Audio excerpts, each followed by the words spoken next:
ম্যাডামকে যখনই দেখে সবাই তো উজ্জীবিত হয়। ম্যাডাম হচ্ছে আমাদের আমাদের চালিকা শক্তি, এবং আজকে বাংলাদেশ যে গণতন্ত্রের পথে এখনও আছে সেটা তো ম্যাডামের আপসহীন নেতৃত্বের কারণে। সুতরাং উনি তো সবার জন্য, শুধু বিএনপির জন্য, সারা দেশের জন্য চেতনা, সারা বাংলাদেশের মানুষের জন্য ওনার সেই চেতনা, সেই গণতন্ত্রের আকাঙ্ক্ষা পূরণ করার একজন নীতি ছিল। স্বাভাবিকভাবে ওনাকে দেখলে শুধু বিএনপি না, সারা দেশের মানুষ উজ্জীবিত হয়।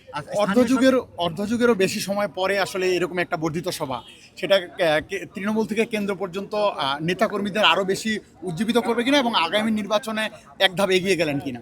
বাংলাদেশের জনগণ, বিএনপির নেতাকর্মী সবাই উজ্জীবিত, সবাই গণতান্ত্রিক আকাঙ্ক্ষা নিয়ে অপেক্ষা করছে।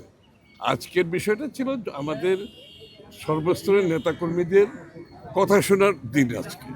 তারা কি বলতে চায়, তারা কি ভাবছে দেশকে নিয়ে বর্তমান প্রেক্ষাপটে, এবং আগামী দিনে বাংলাদেশ কোথায় যাওয়া উচিত, তার পরিপ্রেক্ষিতে দল আগামী দিনে আমাদের সিদ্ধান্ত আসবে, তার পরিপ্রেক্ষিতে আমাদের যে আগামী দিনের কর্মসূচি আসবে।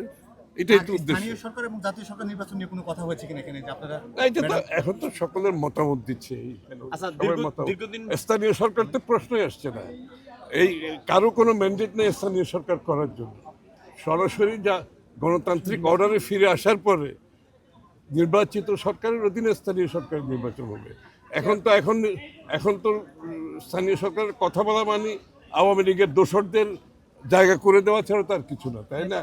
যারা বলছে তারা আওয়ামী লীগের দোসরদের জায়গা করে দেওয়ার জন্য, আর বর্তমান যারা সরকারে আছে তাদের সেই ম্যান্ডেট নাই। তাদের ম্যান্ডেট হচ্ছে নির্বাচিত সরকারের হাতে ট্রানজিশন গভর্নমেন্ট হিসেবে কাজ করা, এর বাইরে কাজ করার কোনো সুযোগ নেই। দীর্ঘ সময়